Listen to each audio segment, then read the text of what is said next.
Hello and welcome to another edition of Video Games to the Max. I am your host Sean Garmer here with me, as always, Mr. Mark Morrison, Howdy. and back after missing the last 2 weeks, Mr. Daniel Anderson. Hello. And well, we've got certainly a big show for you here, as we have another in the once again the year of delays never disappoints. We have another big third party game being delayed. Once again, third party companies are in the news for other people wanting to buy them. I have more thoughts on Xenoblade Chronicles 3. We got the news on the Pokemon Direct, and Xbox is finally doing a freaking family plan. It's all going to get talked about right after, as soon as I can get over to where the actual, man, this worked out so much better last week when I had this ready to go.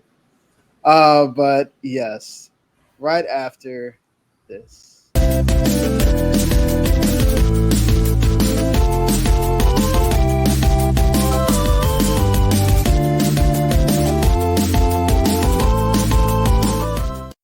You are listening to Video Games to the Max. Well, guys, I don't know if Daniel listened. If you didn't listen last week, we're going to be doing things a little bit differently here. So we'll start off with the news first, and then we'll talk about games and stuff that we've been playing after.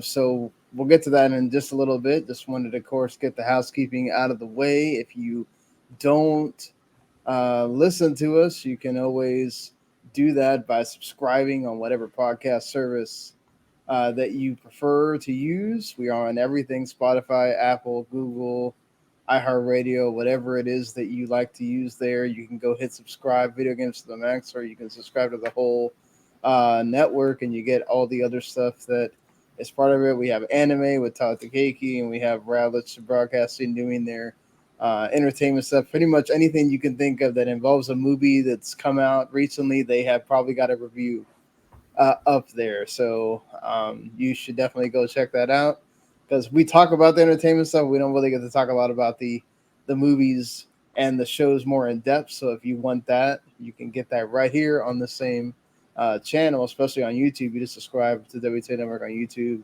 and you get everything there that we do. So that being said, with all those things out of the way, let's go ahead and I guess start where I feel like we've done so many times this year. Another game is getting delayed out of 2022 into 2023. This time it's Marvel Midnight Suns, and that's not the first time. This is the second time now it's been delayed officially, or perhaps even the third. So, and are we worried about this game at this point? Mark? I would be going. I'm sorry. The main thing that has me a little bit more worried about it is that we didn't get a firm date when the game would be coming out. We just got it's going to come out in fourth quarter 2022, which goes into 2023. They didn't give us an exact date, whereas before we did have one. That makes me think there's something really wrong with the game at this point. Yep. Yeah, I mean, it's really weird that, you showed us the trailer not too long ago, which that was cool and everything. But like y'all said, we still really haven't seen any kind of gameplay. So it's kind of concerning. And I mean, yes, strategy gameplay usually doesn't, demo well or anything. But considering who these characters are, very notice. We know who. All you got to do is plaster them on there. I think people would be cool just to be able to see a Venom, Spider-Man, or whatever doing the actual part of the game that you're going to be doing most of the time. So that's kind of weird at this point. It's also weird that it's more like a card-based game. Yeah, it is card-based, so it's not completely XCOM, right? So they're probably trying to figure out either how to add or take out microtransactions. Considering it's 2K, they do not care Right. about having more and more microtransactions. So it's, it's probably adding more if possible.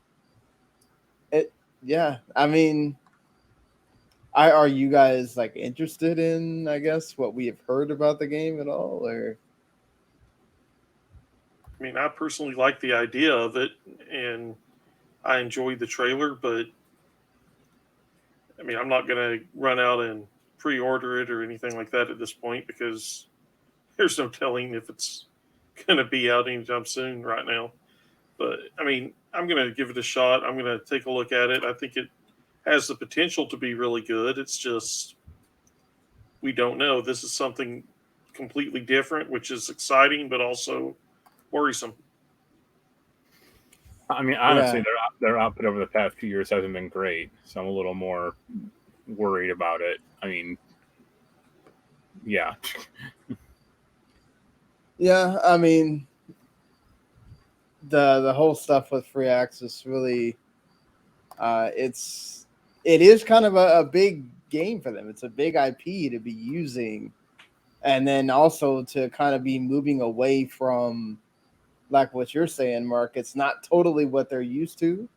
You're having to add in a new element to it, and although we've seen card games or card systems kind of become more of a thing recently, not everybody is familiar with how to make that work. And then who knows if there's also like pushback from Disney, Marvel about, how you're using them in that aspect. So that could be part of it too, maybe. Just yeah, you'd really think that they would show you more stuff from this I mean, I think they than filmed what like they a have. level, but that was about it. And that was a long Yeah. time ago. That's like when they first announced it, I think. Yeah, there was a big I think IGN had a preview where there's actual like story elements as well that you do, and like you mentioned, the card system and everything. But yeah, you'd think that there would be, especially if it's supposed to be closer to release, there'd be more for it, and there really isn't at this point. Yeah. But hey, at least they're trying to improve it. You would think, and again, this is not the first game to get delayed out of this year. So I guess if you're looking at it, they're just kind of following everybody else's trend and being like, well, let's just take more time with it. At To this be point, fair, it could still come out in 2022. It's probably doubtful, but maybe it could hit December. I don't think so at this point. Like, you might as well just take your pick of the year and of Yeah, I next know. I'm year. just trying to be optimistic because they didn't say 2023. They just said fourth quarter 2022, Yeah. which goes all the way up to I think March Yeah. for Right. the company. So yeah, so you would have it could come out in December of 2022 and not be pushed into next year, but I think that's pretty unlikely. Yeah, it's kind of like the Square Enix's with the two Final Fantasy games using that sort of winter 2022. Well, it could come out in December, but most likely it's going to be next year and 2024, like early instead. And that's what is probably going to happen. You probably won't see them come out in December of both those years. But I guess we can keep hoping maybe we get Crisis Core at the end, but I really don't think so. Speaking of Square Enix, reportedly they're trying to sell off more stakes in some of their studios, as now they're going with the trend of saying that apparently, well, this is according to Crystal Dynamics and other people from Eidos Montreal, that they were sold because apparently they're feeling that they cannibalize sales from their Japanese developed games. I mean, if that isn't the biggest Croc. Yeah. Yeah. I mean, really? That's what we're going with now? that people didn't buy other Japanese games that weren't Final Fantasy and Kingdom Hearts because there was Tomb Raider and Avengers and Just Cause and keep naming game here that made people not buy those. I think that's just them trying to justify to themselves why their games weren't selling as much as they internally thought they probably would. I mean, we already know Square Enix's expectations of what game sales are pretty off the reservation, quite frankly. So this doesn't really surprise me. I just don't get why they have to keep making excuses for this. It's like, listen, we get it that you think all these games didn't sell as much as you thought they should. And yeah, maybe you should go and make more Japanese type games since that's kind of all you got left at this point. But you shouldn't just, as I think they point out here, everything from Tokyo RPG Factory just was kind of blah. So not everything Japanese that you make is great. And maybe what you're doing with this, like the HD 2D stuff, that's more of what you should really be focusing on, because almost everything they've done with that has been a hit or well received or both. So, if we're going to keep going down that line, that helps. It's going to be interesting to see what this also insert random game here thing is going to do. Like, will Harvestella do well? Will Dealfield Chronicle do well? Will the Valkyrie Elysium game do, or is that what that game's called? The new Valkyrie game. That might do well because it's also including an older Valkyrie profile game in it if you get the digital deluxe edition. But yeah, like reviving older franchises seems to work with you, and maybe making some like random games here where they're doing that again with Tactics Ogre Reborn, as we Mark and I talked about, and then they officially revealed like a couple of days later.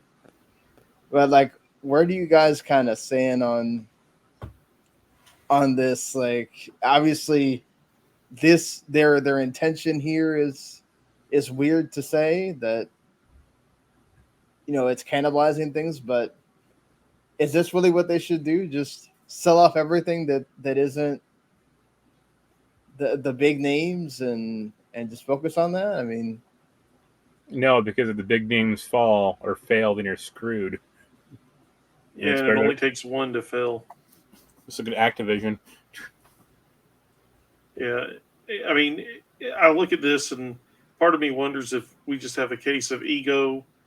Well, I wanted these games to do well, and because they didn't do well, it has to be the fault of these other games. So let's just get rid of that. Then my games that I want will do well. And I feel like somebody high up in the decision-making process is falling prey to his ego, saying, well, I have to be right because I think this is what will work, so we're going to get rid of all this other stuff. And then you also wonder if they're just hurting for money. That's probably the bigger one. Yeah, I mean, that's the other thing about the big tentpole games. They cost a lot of money to develop, and if you are banking on the game doing well, first time one doesn't, you're in trouble. And you might not have enough to get to that next game to recoup some losses. Well, I mean, maybe if you stop making exclusive deals with publishers, then I mean, that's probably that might help funding these games, though. So you can't. I know, but I'm just saying, like, you also you're leaving money off the table, by not putting your game on Xbox, or then also waiting, because that matters. Like, maybe not for every PC player, but if you would release the games day and date on PC, I bet they sell more than releasing them down the line, and then there's people that maybe could have decided to double dip, or they just say, oh, well, you know what? By the time that game comes out, there's other stuff coming out around it, and they don't want to buy it then. So I think that stuff does kind of matter in that, okay, yeah, sure. Sony is perhaps funding some of this, especially in the case of 7 Remake, perhaps, but it's just, if you're, I don't know, why wouldn't you leave yourself open to be able to get more revenues of income? Because they did like a cost benefit analysis, and it's easier. It's more profitable for them to take Sony's money instead of Microsoft, or to even make an Xbox version. But I would just state that you do stand a chance of making. I mean, obviously the Switch, that's not going to happen for those big games. I mean, at least they're doing it for it'll be a cloud version. No, we don't. I don't think we need that for that game. Like, really, and don't even bother. Quite frankly, it's Square Enix is just a weird thing at this point, where you're going around like, okay, so what studios are left that are not Japanese at this point for them? I mean, you sold your 3 big ones, right? You already sold the IO Interactive, the Hitman, IO one. So what are you going to blame now that isn't Japanese, right? That you're going to say, okay, so I think the next thing that you're going to hear is, well, these customers in other countries just don't understand the Japanese style games or the art of the Japanese game that we put out. We've tailored it more towards the Japanese audience, and that was our main audience. If other people don't like it, it's their fault.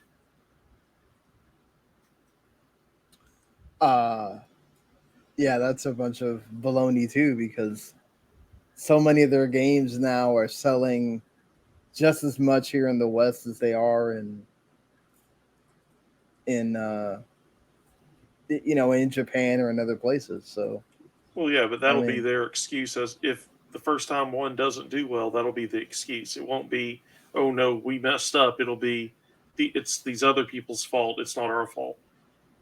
I mean, I think Isn't that Strangers of Paradise's problem?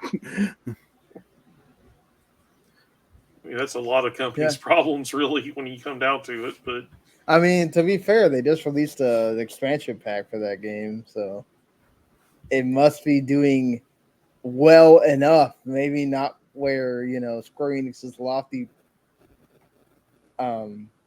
things are, but it must be doing decently for them to say, "Oh yeah, sure, let's do expansion pack for this." I mean, that's it's probably the expansion pack was probably already like halfway done when the game came out, or they just had to finish it, Or maybe it's something that they promised they would do, so they felt like they had to do it. Yeah. I think it does help you that you're letting people play with the other characters and not just Jack, so that might add some life to the game or get people to play it again or whatever. But it's just you don't, because I'm looking at these studios or whatever that are left. I mean, other than Taito, which I think they just bought so they could have the IPs there for mobile, really, or to make collections out of them or whatever. The rest of the studios that are left, now that you sell the 3 big Western ones, is Japanese. So, like, if they're doing it to get funding, right? If they're doing it to get like companies to invest in them, then maybe, right? So that might be what's going on there. Yeah, Yeah. I think in the next probably I'm going to say the next 3 to 4 years, you're going to see Square Enix being bought out wholly by another company, be it What? Sony, be it someone else. I guarantee it won't be Microsoft, but somebody is going to Yeah. buy Square Enix. It'll be Sega. Sega. I mean, maybe it's Tencent. You know, they haven't really gone on too much of a buying spree. I can't imagine Embracer's going to buy the rest of Square Enix. Yeah, if it's not Sony, maybe Tencent puts in a bunch of money and says, "All right, well, you wanted funding, so here it is from us. Are you going to take it?" I doubt Tencent because of the whole Japanese versus Chinese rivalry. Yeah. But you never know. I mean, yeah, they might. I mean, look they at it did. as. Didn't they fund Platinum? They're Japanese. Yeah, but right? Platinum is desperate for money. That's the difference. Or I mean, could Square Enix get to that point though, like where they need to be able to fund the next? Yeah, Final 3 or 4 Fantasy? games fail, then sure. But I mean, I Yeah. think they're still viable enough for a while. Well, I also brought Tencent up because it leads into our next story here, which Ubisoft again in the news about somebody possibly investing in them. I feel like this is not going to be the last time we talk about this, but apparently, according to Reuters, it's Tencent is apparently considering making big investments in Ubisoft, and including wanting to become their biggest shareholder. And this would include buying stocks directly from the Guillemot family, which they started Ubisoft in 1986. So the year I was born. So that's crazy to think that Tencent, who currently owns 5% stake, now wants to become the biggest owner of Ubisoft. And yeah, it's a bit weird. Mark, I remember we were talking about the Vivendi thing and how they fought so hard to not get bought out by them, and here they are, like basically begging someone to buy them. Yeah. The difference is, like, when the Vivendi stuff was happening, they weren't under a cloud of sexual harassment and other issues going on. Well, and then also it seems like every time we turn around, they're doing something with announcing this game or delaying that game or trying to keep this game afloat. Or, I guess there's still a chance Skull and Bones could get delayed. So, well, and it could just be something as simple as the heir apparent doesn't really want to take part in the company anymore, so now they're more open to, with everything else, they're more open to selling. Yeah, I think it's definitely about putting money in this case, because most of their games that they make, they don't really make small games. Almost everything they make now is some big single player thing like Assassin's Creed or Far Cry, or it has to have some kind of big service component. Yeah, like live service or they continually support it. So when you're doing things like that, you got to have the money. And if you don't have the money for it, they're not going to last very long. And then I think also having to delay things like Avatar is not helping either, because you're not being able to cash in from having that license. But I mean, is there really something that Because with how many times Ubisoft, every time we say, okay, that game's gonna fail hard, and they somehow make it be a thing. Like, is there something that Ubisoft really needs to improve upon? I mean, they've even gone the route of not making Assassin's Creed yearly. I mean, is there something else they can do? Stop these dumbass multi-sport games that no one cares about. Yeah. Roller champions to go. Yeah. Stop trying to chase game as service or live service, and just make a good game. And if it strikes a chord with people and sticks around, great. But otherwise, just make a decent game and go on to the next one. Or give people what they want, because that goes back to our Splinter Cell talk last week also. Yeah. Yeah. I mean, unfortunately for, as we talked about with Activision and even EA, I mean, their multiplayer stuff is what brings them the money.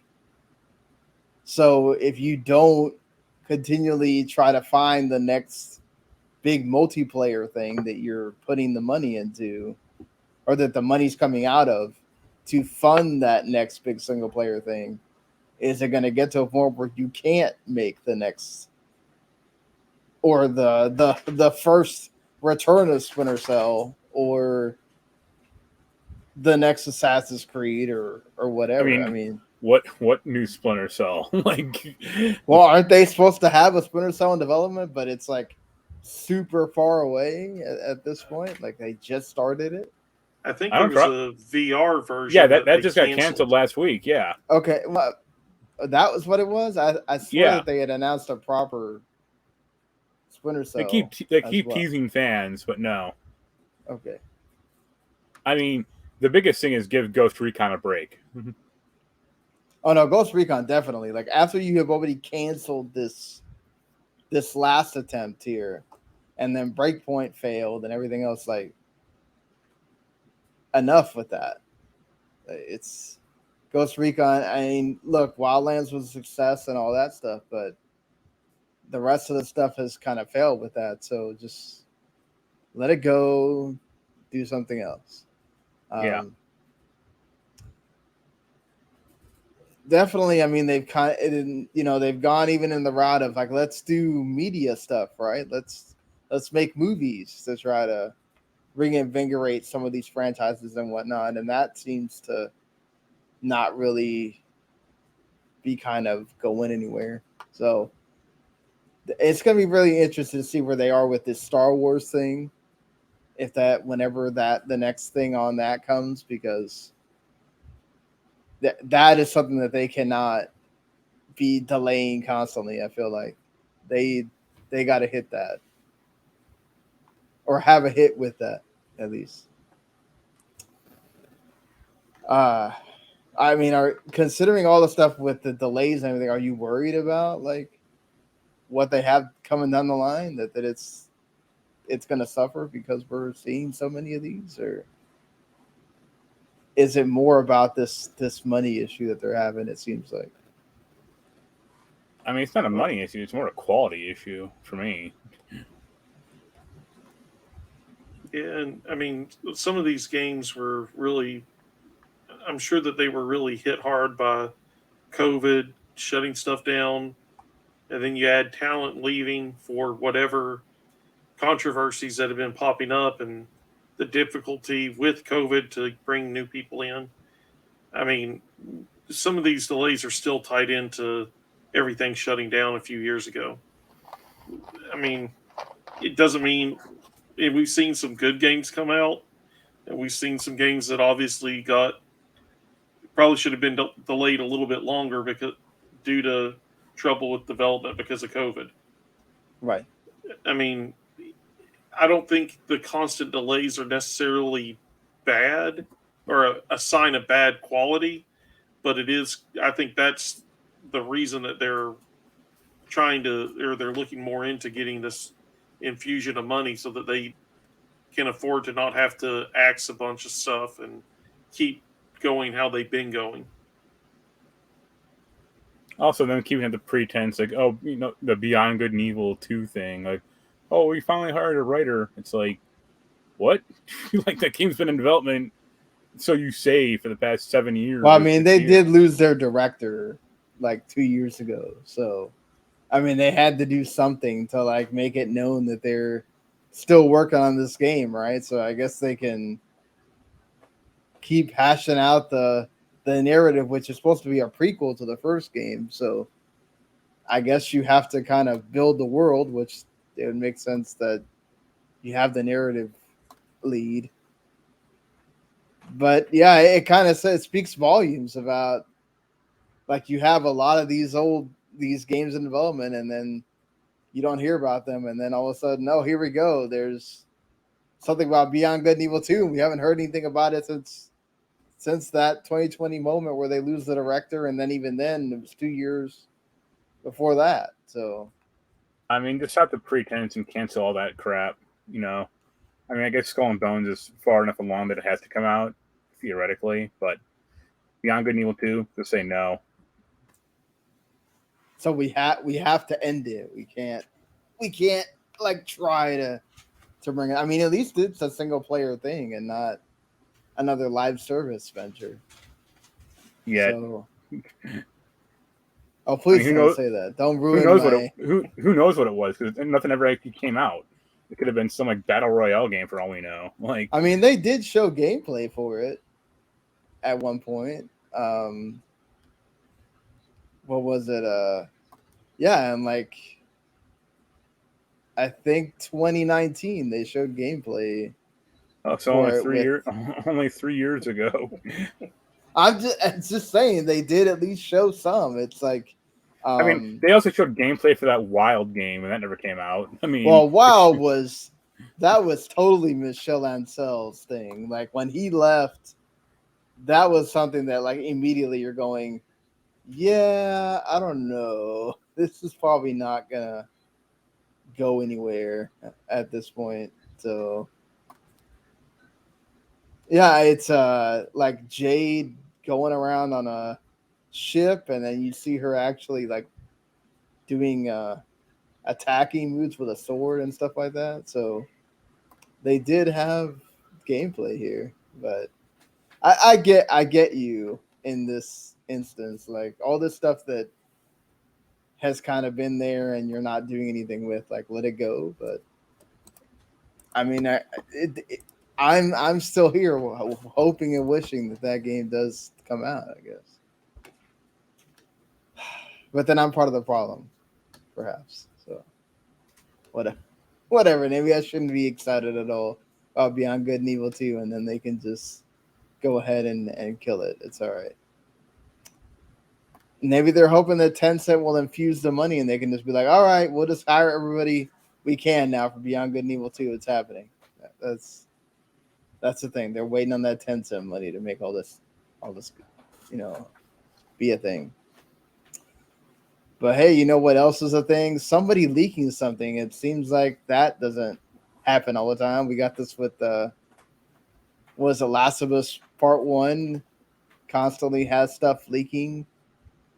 So now we have a supposed to be undercover, under NDA Diablo 4 beta that's like friends and family only, and somehow they still can't not leak it. I mean, is it really that hard? Hey man, people need their likes and their popularity in the internet for 4 minutes. Either that, or it's just somebody that was given permission to do it and to pretend that they didn't have permission. That's actually more likely, considering how bad Blizzard's reputation is now, or like the perceived, quality of Diablo. Well, and also all the people that are mad about Immortal are probably laughing and checking out the Diablo 4 just to stick it to Blizzard. And I'm sure some of them are probably being tempted to, if they enjoy how the game looks, being tempted to check it out when it finally does release. Who knows how long from now? But like, the thing is, for one, it's a Diablo game. Like, we kind of know how this goes, right? It's not like Diablo 4 is like actually like different. Right, but I'm just saying, okay, we're leaking something that we kind of know it's Diablo. I get it. People are hyped for it and everything. They want this to be great because, especially Immortal, is just kind of making Diablo's name terrible in many people's eyes at this point, even though it's, raking in the money for Blizzard. But I would hope it's what Daniel's saying, but part of me feels like it's probably not, and it's just somebody that can't help themselves because, hey, I won't get caught, right? Even though they probably are going to figure it out. Yeah, there's something called a build number, or a identifying code that all the screenshots have. Which they did on purpose, probably, so they could find out if somebody. Yeah, they can say, "Oh, is Bob's cousin?" Or Bob had these codes. Which one of you? Which family member did he give it to, or friend or whoever? Yeah, and then sue them into oblivion. And that's part of the reason why I think it was approved by Blizzard, because anything Blizzard puts out right now about Diablo 4, they're going to get hammered from people talking about harassment, union, Immortal, whatever. But if somebody leaks it without Blizzard's permission, and I'm using air quotes there, people are going to check it out to stick it to Blizzard, if nothing else. And that's probably going to get a more positive spin on it than they get right now anyway. Real quick, you want to hear something funny? Because it just went up. Call of Duty Vanguard is on sale at Best Buy for $10. Well, yeah. Say $50 on this $60 game. I mean, but that game's been out for a while now. Like, I'm sure when it goes on sale, you can probably get it for like. Call of Duties generally don't go on sale. That's like. But yeah, they do. They go on sale to like $40 or $30. Like 3 years late, or 3 years later. Not the last one. No, I agree with you. Like $10 is too much, but like we do see it go on sale to like 40 or 30. I mean, it's not like they never. This is not a Nintendo thing. Like where they but they wouldn't put it on sale to 30 or 40 before the next game comes out. Yeah. Okay. And also, it just being $10 is like reaching like cyberpunk levels of, oh god, we have too many of these copies. Yeah. Yeah, like please buy this off us so we can get rid of it. Yeah, that is kind of funny too. But that being said, I think Diablo, hopefully the information that we get out of it is good. Not the leaking part of it, because we've seen this plenty of times when people start ragging on these leaks and the game comes out and it's actually pretty good. So hopefully for Blizzard's case, it is that. I mean, people want to see, talent trees and abilities and stuff like that. So, yeah. I mean, but we know we're going to get that. So, yeah, it is what it is with these folks. I think for the most part, just kind of deal with it and move on, and Microsoft will cover you in the end, at least. So, yeah. Hey, I mean, at least you'll get to enjoy it if you eventually get that Game Pass family plan. So there's that. It's a good Mark. You could become a Game Pass member and not have to pay anything. I could just say, Mark, I'm going to get Game Pass for you. You don't have to pull it. You don't have to pay for it. Just use it on your PC to play whatever game you want. And, there you go. I could do the same thing for Daniel. We could all just between 5 people just have Game Pass. Only if it has Fusion Frenzy. It does. It does.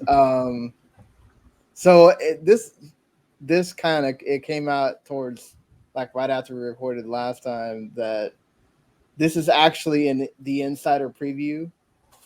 So it is being tested right now. It's weird how Microsoft or Xbox does this. They pick out random. It feels like random countries to do these things in. Right now, it's Ireland and Colombia. So you can add up to 4 people to your subscription. So 5 in total for the grand total of $25. You can have your family plan and divide that however you want. It's $5 a person. That's not bad at all. And you have access to everything on Game Pass. And you don't have to like worry about the whole, you already got one person playing, so therefore you can't play, or you don't have to do the whole thing with making your console the home console and the other console, whatever. It seems like a really good deal. I mean, I don't know. What do you think, Daniel? Would you want to invest in a family plan? Because I'd be totally down for getting a family plan. Yeah, I probably will. My son gets 6 months worth of Game Pass on his birthday, and then again for Christmas because it's right at the 6-month range. Right. This would enable us to just pay the one amount per month and not have to worry about it. I think it's a good deal. I mean, I'm sure there's going to be some restrictions on it, not just being somebody in the same country, but I mean, I think it's going to be a way to raise the subscriber numbers, if nothing else.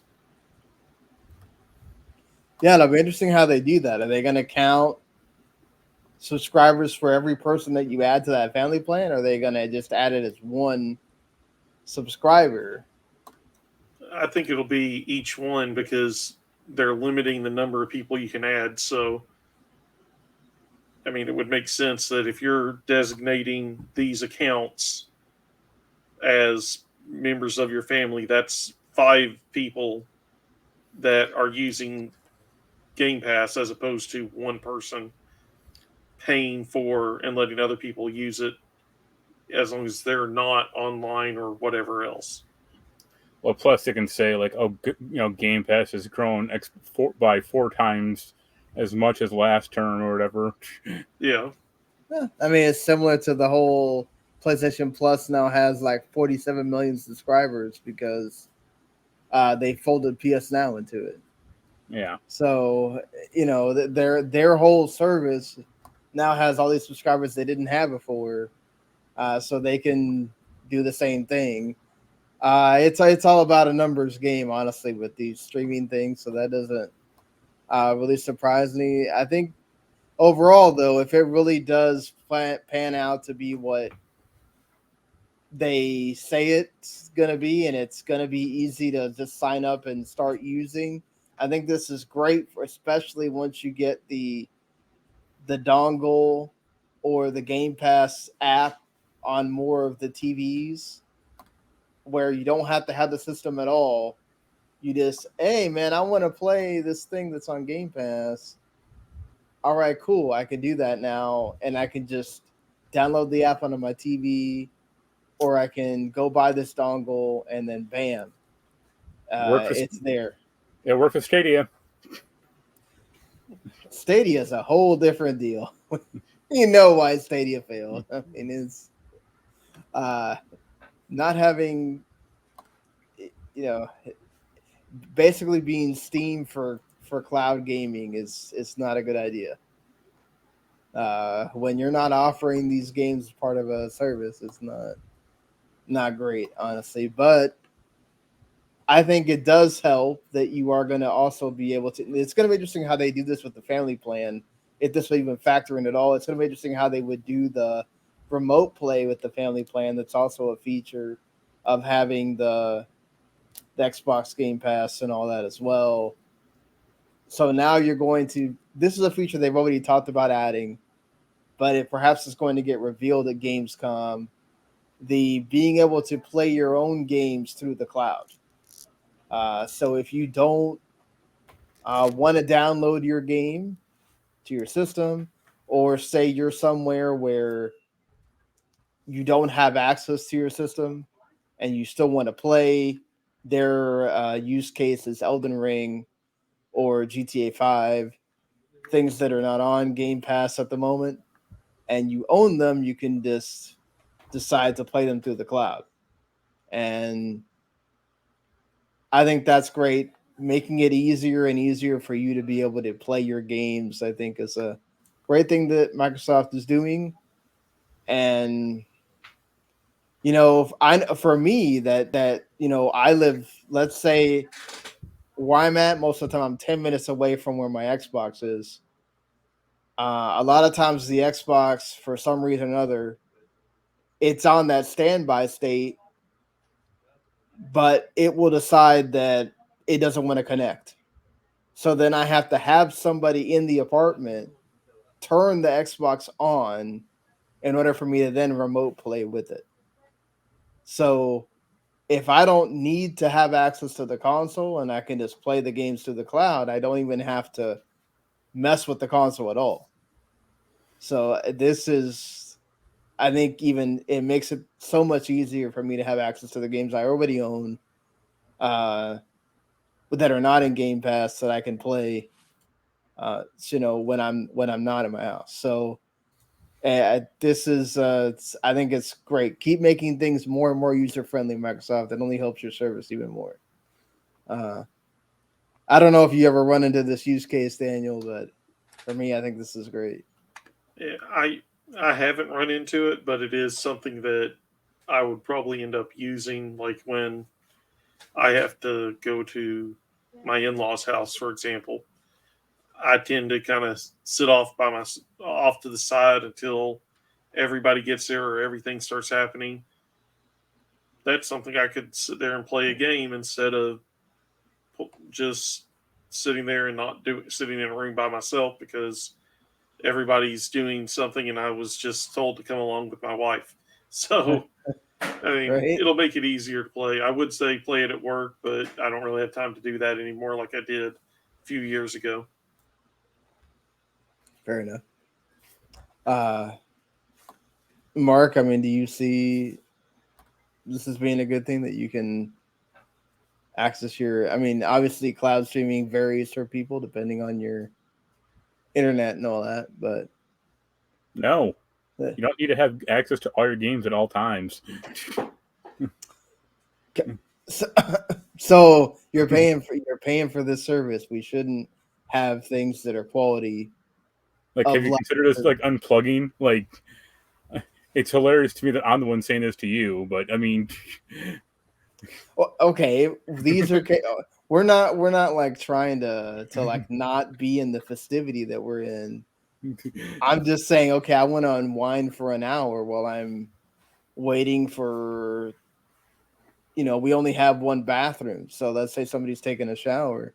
I want to take an hour to play this game. Like, why not?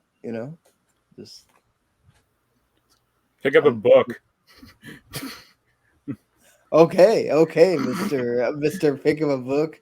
Now we're going down this route. Okay, well, maybe we could just pick up a movie of watching Pac-Man in live action. Does that work for you? We need to only if we can get Kevin James and Adam Sandler in it. Oh no! Oh no! Hey, I would have said the same thing about Sonic, about it not working, and surprisingly enough, it works really well. The latest two have worked really well. So, hey, I'll give it a shot at this point. Are you gonna? You don't want to give it the benefit of the doubt? Mark, that Pac-Man could? I mean, Sonic kind of has at least a character or like a semblance of a plot. I mean, maybe they may pull it off, but I just don't think it'll even actually happen. Yeah, I could see it more being added to the list of movies that are, hey, they're in development. Now, a Netflix show that I could see happening. Yeah, I mean, to be fair, they did add, the Pac-Man World repack, and that has a story, sort of, and whatever. I guess you could sort of expand upon the generic, oh, Pac-Man's going to go save his family thing, and I hope it's based on the whatever. cartoon. Yeah, we could base it off that, too, I guess. Speaking of Uncharted is now on Netflix, so you can go watch that. If you didn't watch it in the theater, you can watch the Uncharted movie on Netflix. By the way, I just saw that when I was on it like a couple of days ago. So, did you like it? No, I haven't watched the movie yet. Okay, I'm going you just to. saw it was I'm on. just saying I was on Netflix. Yeah. I think I watched the first like 5 minutes. They like redid the action, like an action scene with I just can't get over him sometimes, like Tom Holland. Like he still does things that like he does that in Spider-Man too. So I'm just like, all right, that's probably just gonna, for a long time, that's gonna be, people just think of him like that. So yeah. Well, I try to like leave this to the end because I know both of y'all probably don't. I don't know if you watched any of this Pokemon Direct, Daniel. I know Mark probably was like, who cares? I'm not watching this. To be fair, I thought that it looked great. This open, I don't know how open world it really is going to be, because sometimes you say something's going to be open world and it's not really like that open. But it seems like they're kind of really trying to live up to that. I do worry that this whole, there's 3 stories is really just going to be the 3 stories that you already do in Pokemon games anyway. The the gym stuff, the whatever the equivalent of Team Rocket is going to be, and then catch the Pokemon, and then that's it. You're not thinking big enough. I just hope the 3 stories. Story 1 is called Gotta. Story 2 is called Catch 'em, and story 3 is called All. God, that was so bad. I'm sorry. But hey, at least you get to start with the legendaries right there at the beginning. So I don't. Normally, part of your story of Pokemon is trying to get the legendaries. So yeah, that's gonna be.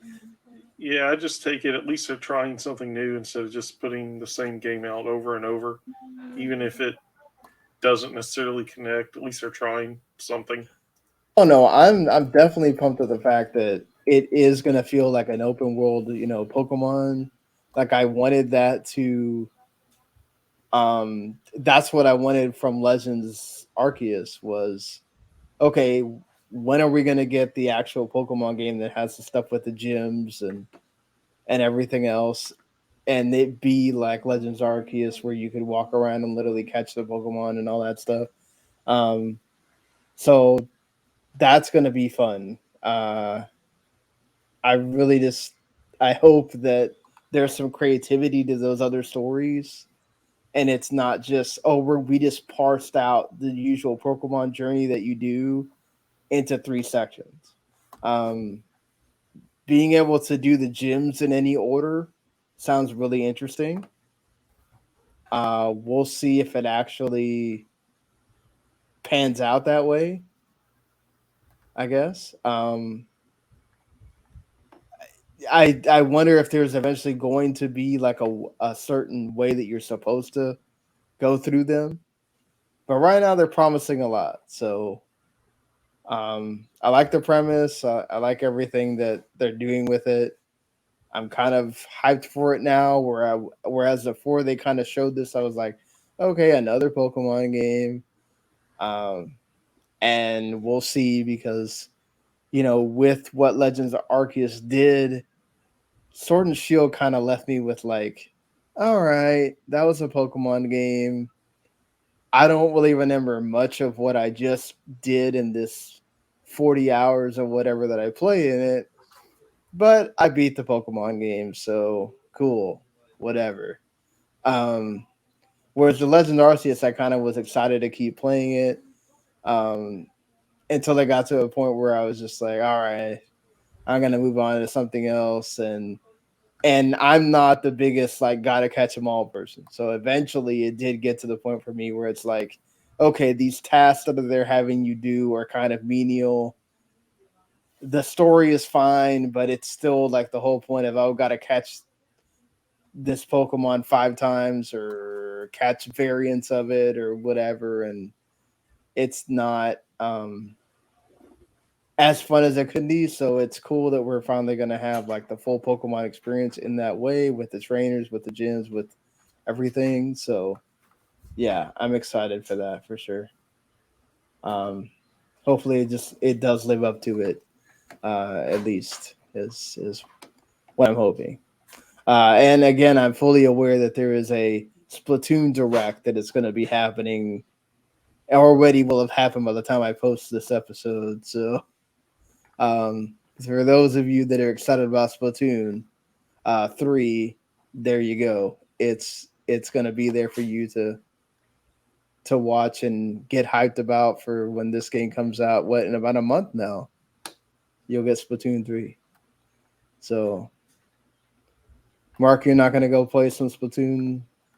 I never played the first two. I mean, okay. Yeah. But are you going to be playing Tekken 8 or this new Fatal Fury No. game? I never liked Tekken, personally. Oh, okay. That makes me sad. Tekken's actually one of the ones that I like. So my old college had like a Tekken arcade machine. I think it was Tekken 3, like set on free play accidentally. And I was like, even though it's free, it's still too much money to play because it's just wasting my time. And you just pick Eddie Gordo and kick your way through the game. That's it. I was always the bear. Kuma, I think. Yeah, Kuma, yeah. And so I had fun with that. I commend them for doing the thing. Go ahead. I was going to say, I respect Tekken from a distance, but as a game, like I never got into it all.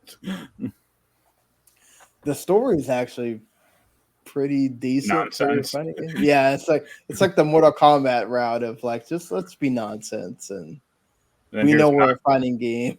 Here's Noctis from Final Fantasy 15 for some reason. Here yeah, you go. Exactly. Let's put Noct in it. Let's put was it Negan from Walking Dead? Walking Dead. Like, let's just put these weird characters in our game and just have at it. Why not? Yeah. I respect them for that.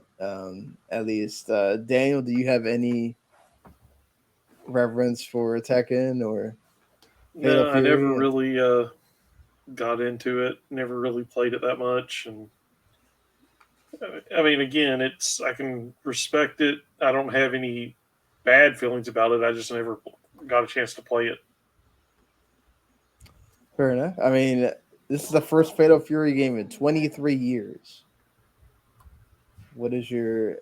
I've never played any of those. Yeah, I haven't either. So I think I've probably played it here or there on one of the big multi-in-one, yeah, like 6-in-1 arcade machines or something that they used to have at like the movie theaters where you'd be killing time until the time for the movie to start.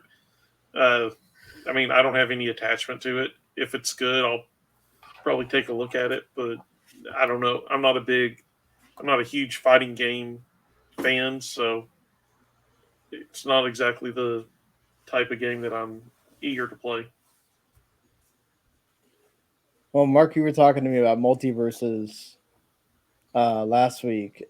Like, there's supposedly going to be a battle pass, and that's not surprising. More characters, and are you interested in any of this? Them adding things? I still haven't actually played it. How about you? I have not. I've been enthralled with Xenoblade, so I have not had time to play anything else really. Yeah.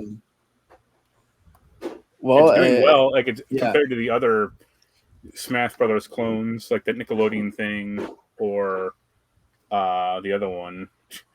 It's doing better than those. Yeah, definitely better than the PlayStation one, but that's not saying anything. And then, the Nickelodeon one, Brawlhalla is doing okay. I guess it's still there. It's another one of those Ubisoft things that they continue to support. But yeah, it's not in the zeitgeist like Multiverses is right now. Right. And it's because they have this big library of characters that they can pull from. At least for now. For now, until if Discovery Plus doesn't like start deleting characters off of Multiverses because it doesn't sell, because nobody's playing with them, right? Let's just do that. Nobody's using these characters. Let's remove them from the game. Right? We're not gonna give people options. Mark or Daniel, I'm sorry, you weren't on the pod last week to talk about this. Like, what do you think about this Warner Brothers Discovery HBO Max mess? I'm not really shocked about it. I mean, from what I read, I'm assuming you're talking about Batgirl specifically and the other stuff that wasn't further along. Right, and then them just deciding that they want to remove Max original content because people aren't watching it apparently. Well, if nobody's watching it and they can sell it in Netflix or Peacock or whoever will pay them money to put it on there for a few months, it's not exactly a bad deal for them. Yeah, from a money standpoint. Talking about Batgirl, from what I understand, it was originally going to be supposed to have been a lower budget film. The budget ballooned as they usually do, and then you look at, I think it was at 90 million before you even got into marketing, which is usually, which sometimes can be double. Same, double the budget to make the movie. I mean, at that point, it probably is cheaper to just to write it off and take the hit and not lose another 90 million if it's not testing well or you're not happy with the quality of it. I mean, do you worry about more things being impacted with Discovery deciding to just like start taking the axe to everything? Like this, we're cutting costs. I think you're going to see stuff that is not doing well or stuff that the old regime put in that for some reason that you kind of scratch your head about, like, who thought it was a good idea for a Wonder Twins movie? I think you're going to see that stuff start going down, and they're going to, from what I understand, they're trying to somewhat mimic the MCU where they have a plan for it and they're going to guide everything, try to not just throw everything together and say, here you go.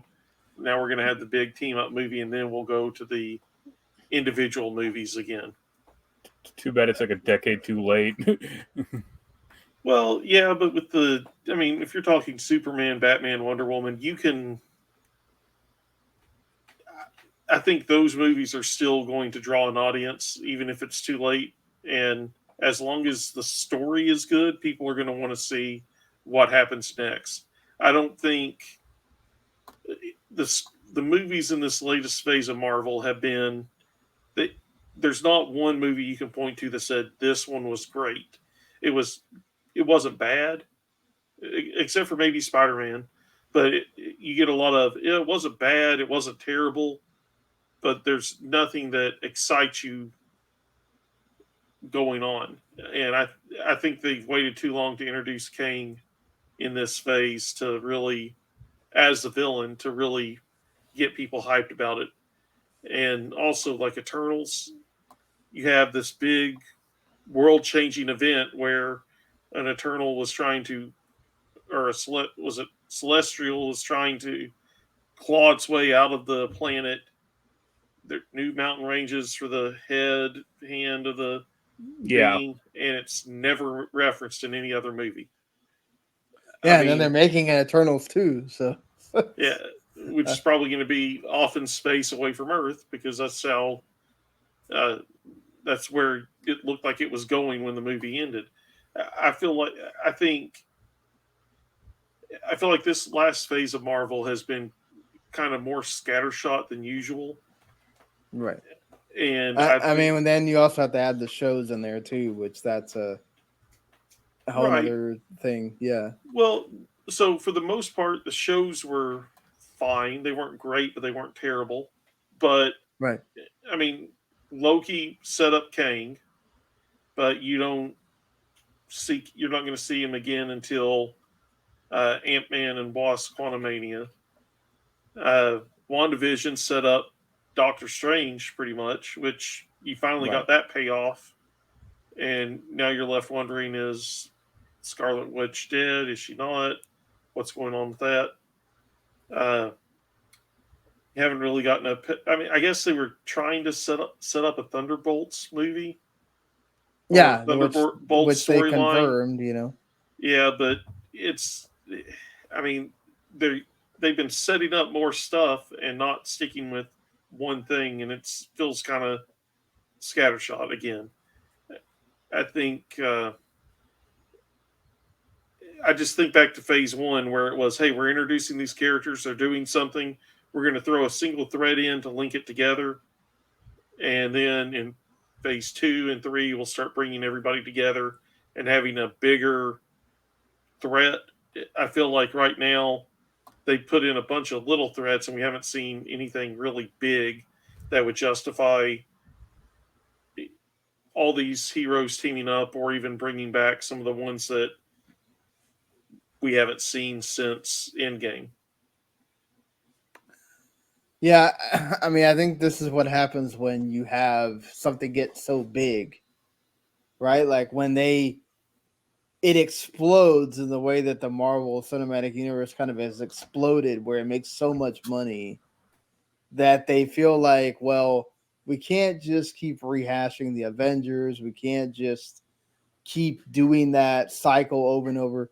Now we have to like expand it even further, and then you have Disney Plus stuff, which makes it even more of a okay. Well, we got to have content for this Disney Plus thing. So, what's the best way to create content for Disney Plus? Oh, have Marvel shows, have Star Wars shows.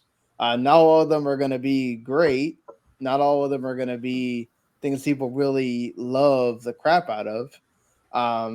Except for certain people, right? There's people that loved Moon Knight a lot more than others. I think you're going to have the same thing happen with She-Hulk. You're going to have people that really love She-Hulk more than others do. And I think that's the issue that I think you've had more with that too. Like you're saying, is not just scattershot, but it feels like it's a lot of kind of just small moments, and then you're getting into like none of the villains seem very important, so they're kind of just there, and it's just okay, we're just trying to move you along to the next big movie that is supposed to happen, and then that's kind of it. But we have so many things being planned that you may not see the threads until like another 2 years down the line. So I think that's the problem. If they had, you can throw all these threads out there, but at least don't wait 2 or 3 years for payoffs on them. I mean, right. So you go back to phase 1, you had Iron Man, you had the little Nick Fury scene at the end. Then you had, I think Thor was the next movie. Oh, yeah. Yeah, Thor was, I guess technically it was Iron Man 2 and then Thor, but you had the little nod where you had Coulson leaving to go to Oklahoma for Thor. And then you had the joke in Iron Man 2, you also had the Captain America shield. I mean, you had little stuff that linked it together, but they didn't throw what we're having happen right now. It feels like in the very first Iron Man movie, they threw a scene with Thanos at the end. and you weren't going to find anything else out about Thanos for 2 or 3 years, and you were going to forget about him. I feel like that's what they're doing with this phase. They're not keeping the threads connected. They're throwing something out there, and then almost it feels like they're forgetting about it. And until it's a little bit more streamlined, I think they're going to not have the big hits. They're going to have the ones that do well, that make them money, but nothing that people are going to say that movie was a must see. Yeah, I think also the thing is too that they have to wait and see if that's gonna be a hit before they can greenlight the next thing, right? So they had to make sure WandaVision was a hit before they could greenlight the Doctor Strange movie, and then WandaVision was a big enough hit where we could have Agatha have her own show. So, but then of course that means the Agatha show is not happening until like almost a year and a half after the original show that Agatha came from. Right, but like they greenlit the initial 3 shows. They had Loki greenlit, they had Captain America and Winter Soldier, and they had WandaVision. Right. COVID kind of screwed it up as it happened, but in each one of those, you introduced Evil Wanda. You started the Thunderbolts, and then you started Kang. And then the movies that they had, except for the Black Widow movie, none of the other stuff was referenced at this point. Right. So you had the shows that felt like they were the building blocks for the movies, and then you have these movies come out that don't reference anything that happened, or the shows don't reference anything that happened in the movies. And I think that's where it doesn't necessarily feel right now like everything is connected. Just like Agents of S.H.I.E.L.D. and that was still on. And yeah, Agents of S.H.I.E.L.D. was really bad about that. Like it felt like none of that stuff mattered. So I mean, Eternals actually had the most references to it, and it's really funny because in the Eternals movie, they're referencing the Avengers, they're referencing Endgame, but nothing has actually referenced what happened in Eternals since then. And I think that's the problem. You had these big events in Eternals that feels like it didn't really happen when it comes to the movie universe. And I think that's the problem that Disney is running into now. People aren't getting the feeling that if they don't see this one movie, they're going to miss out on an overall story. Yeah. Eternals, Shang-Chi, I mean, Spider-Man was probably the best out of all of them in this phase, and that's just because it linked together with a bunch of different stuff. Well, I really love Shang-Chi as well, but it was good, but yeah, I mean, I feel like Shang-Chi could have been a movie, and you could have delved more into the characters and had more going on. Or I'm sorry, not movie, been a Disney Plus show where you got to spend a little bit more time with the characters and expand on it, and not just in the movie was saying no one knows where those came from, nobody recognizes the magic or technology, and then that's it. Yeah, it's funny. I mean, I saw Thor 4, and I forgot what happened within like a week. Yeah, that's the only one I haven't seen yet is the Thor: Love and Thunder. But yeah, I think it's also like you're having to set up again. You're having to set up so much stuff that's going to happen down the line. Like Moon Knight is supposed to start like the Dark Avengers or whatever, and then you have Blade later, and you have this later, and they have like Secret Invasion and Secret Wars and all this other stuff that's good. Look at how far down the line the first Sam Captain America movie is from where the show happened. So yeah, they're definitely hoping on. Please go back to Disney Plus and like watch the show again before you watch the movie that happened way later, because that's how we're going at this point. And see, they could have just focused everything on let's say Thunderbolts for the first phase. Hey, the world's dealing with the lack of Avengers. Hey, here's the Thunderbolts, and now the heroes have to come together to stop the people to stop the Thunderbolts that started out or portrayed themselves as heroes, but then you found out they weren't. That could have been an entire initial phase, and then built on from there. But it feels like they're just throwing stuff at the wall and seeing, okay, well, it looks like they like that, but they didn't like that, so let's push that out of the way and just go with the 3 things that they did like. It doesn't feel like it's as connected as it used to be.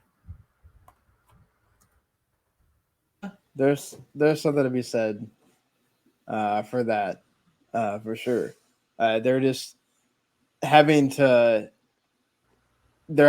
connect so many things that it's also, I think, very hard for them to provide connections all throughout. It's like, well, this thing is connected to this thing and that thing, but not this thing. And it's like, all right, well, I guess we kind of have to watch every Marvel thing to see what it's going to wind up being connected to. And I guess that's part of it as well, I guess, if you're really deep into all that sort of thing. But like you said, it makes it convoluted. Yeah, I feel like they're trying to throw too much at people. I will say they have overcomplicated it. Yeah. I think there's 4 impending events right now, or questionable things. And if they had just cut it down to 2 and focused on connecting the series and the movies with just those 2 events, I think it would have been fine and you would have seen more success. Yeah, definitely for sure on that. Well, is there anything we need to y'all want to bring up? Anything else TV show wise before we move on to the last part of this? Probably rest in peace, Orville. Well, it's officially been. Maybe not yet. Yeah, hopefully not. But they are bringing it to Disney Plus, so that's something. Yeah, I think I really hope that we get a continuation. I don't know if it'll be a 4th season, if it would be a couple, like a mini series, because all the actors were released from the so the way it was initially delayed because of COVID. Before the merger, Fox didn't renew the actors' contracts. Filming was done. They were still working on the effects, but the contracts were not renewed. And so now the actors were free to take more work. So I think if we do get a continuation, I doubt it would be a 4th season right away. I think we could see more miniseries, like we see a few people, maybe a couple of people showing up as a cameo in it, but not a full-on season right off the bat. But the show, this whole season has been pretty good, and I think it definitely warrants the show to continue in some form. Yeah. Well, that sucks to hear that. Hopefully it does continue and not just kind of goes out. Or they released an Orville audiobook like last month, and it was narrated by the guy who plays the blue alien. And it's like, all right, I mean, that guy is okay, but you couldn't get Seth MacFarlane to do it, or someone in the actual cast. From what I heard about that book, that was going to be a episode that just didn't get made. But if they make a 4th season, it will be an episode in the 4th season. Yeah. Okay. Well, that's a plus at least. Oh, and the Sandman's pretty good. I haven't started that yet. Players ended, I think, last week. Same week, either same week as the Orville or a week before. Good show. If you if you like American Vandal, and you enjoy video games, I think you'll like the show Players on Paramount. I think it's Paramount Plus. Pretty sure it is. I'm just continuing to enjoy this season of Westworld. So, are you caught up on it, Mark or Daniel? No, it lost me in season 3, and that's. Oh, okay. So you didn't. Yeah. I watched, I think, the first couple episodes of season 3, and then I said, you know what? I'm just gonna get a synopsis. Yeah. Or get one of those video recaps, and then I started with season 4. Right. So you're not. I will say I think season 4 is like way better than season 3. I'm like following summaries or reviews of it, and that's the general consensus, but it just hasn't like really interested me, or make maybe want to go back. I mean, that'll be a show like when it eventually ends, I'll just buy the box set and like spend a weekend or two like watching it all. Oh, okay, fair enough. Harley Quinn started back up. Still a good show. Too. I'm enjoying it so far. I think there's 4 episodes they release, 3 or 4 episodes they release. 3, one the first week, and then we just had a new one last week, I think. But still good. I mean, Nightwing has made an appearance, I think, in the first episode, and so I think it's gonna be another good season. All right. Mark, I see that you have been playing Thymesia. Yeah. Sure. I mean, it's not out yet, but it's kind of like a bootleg Dark Souls kind of. Yeah, I was going to ask you, people who have no idea what that is. It's like Dark Souls mixed with like that Plague game or something like that. Or, it's the whole thing is like, oh, the world is plagued, and it's all right. It doesn't run well on my computer that well. Or I like immediately had to turn off motion blur because it was dropping the frame rate to like a stone. It's pretty fast paced compared to like Dark Souls. Yeah, we'll see. It's hard, so I may just have to cheat some of my way through it. I can't like level up yet. Yeah, I'm seeing him like just run through people here in this trailer. So, it looks fun, but like you said, if it's like Dark Souls, then maybe. I mean, to the point where you like have 3 health flasks, and then like once you die, like your experience points is just like laying on the ground, and hanging out at a bonfire like restores all your health and all the enemies back. So, yeah, we'll see. All right. I mean, oh, go ahead. Sorry. No, I picked up Death Stranding on PS5. I've heard the director's cut's actually like better. It's not yet. Well, don't they have things in there to make it like easier to? No, not where I am. It's all like chapter 5, and I'm still mired in chapter 3. Oh, okay.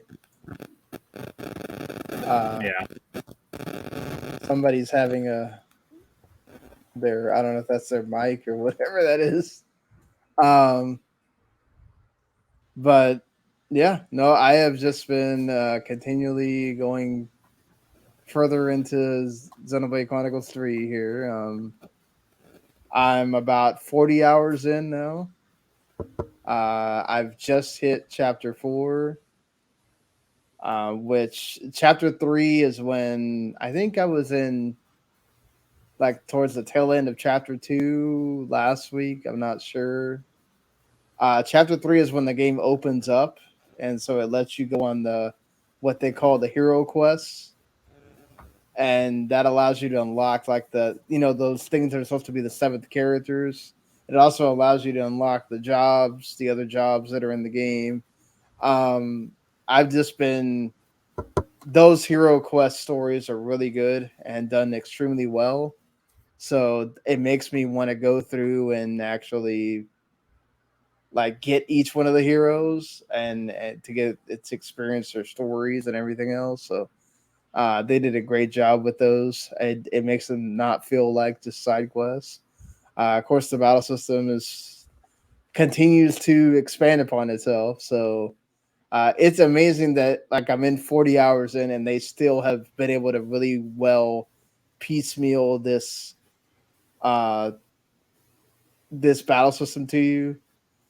So I can't like say like about it because of the Ouroboros.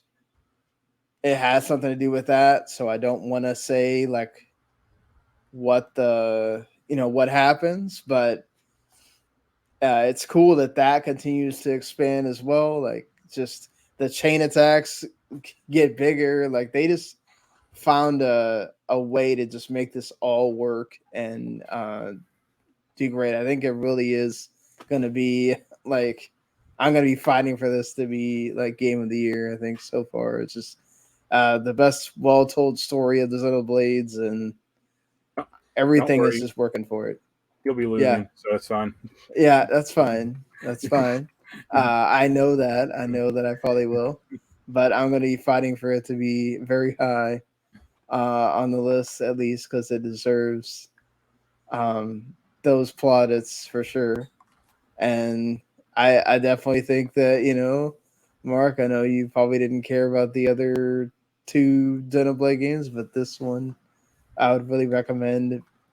I mean, I tried that first one on Switch, but it just ran like garbage. Or you just the two? Oh, yeah. one. Oh, one. But the definitive edition? Yeah, I was just like, this doesn't run that well. Like, yeah. Like, it was like distracting to me. So okay. I mean, to be fair, that one is based on I mean, they made it look a lot better, but it's still based off, a Wii game. But yeah, 2 didn't run well either. It was in the Switch's like first year or so. But 3 runs really well both in portable and on the TV. Obviously, it's not going to look as great as if it was a PS5 or series game or whatever, but for all the stuff that's happening on screen, you really don't have like a lot of slowdown or all that. So just been really loving this game, and I'm glad it's been living up to the hype that I've had for it all this time. So that is all I'm just happy about that. And I keep just wanting to only play that. I'm working and I just want to not be working so I can play that some more. That's how much I'm really loving this game. So if you, for some reason, you've been on the fence, which I don't, if you are on Twitter at all, this is the game that's kind of been in the zeitgeist really. So you probably have not been able to escape it at some point or another. So I don't think you need me to tell you that if you care at all about RPGs, you should check this out. But again, I'm gonna keep singing the praises until I'm done with the game. Definitely give this game a shot. I don't think you're gonna be disappointed at all, unless you just don't like open world games. But even then, it's not like super open world. It doesn't make you do these hero quests. You can just mainline the game as well with the regular characters. So, and then there's obviously heroes that you do get by advancing just the story. So there's that too. And I'm excited to see where there's been some little teases to connections to the other games. I'm excited to see if there's going to be more the further I get in. So, well, is there anything else that we want to get to before we get out of here? I'm good. I'll take that as a no. So again, thank you for listening to the episode or watching the episode this week. Again, you can always check us out on YouTube. W10 Network is the channel. You go subscribe, ring that bell there. You get whenever we do a show, it is there for you. In fact, we may be coming at you twice a week. So perhaps doing a show on Sundays a bit earlier, or it actually might come out on Sunday for you to watch and listen. And then Tuesdays would be around the regular time where it would still come out on like Wednesday morning ish before I go to work. So the idea is that, one would be more of a like what we do now, the more news heavy show, and then the other one would be more of the like what we played since we had a whole week, and then kind of talk about more topics or longer form things. Still kind of trying to figure out how that's all going to work exactly, but that way we also, I guess, don't run into the problem that we always seem to have, which is the minute that we record, by the time I'm putting it up the next day, there's already something big that we completely missed.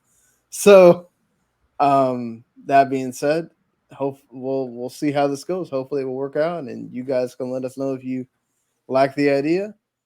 Until then, go listen on the podcast, whichever one you want to listen to that on. Watch us on the YouTube. Go check out Last Word on Gaming, 411 and everybody else, and we'll see y'all later. Later. Later.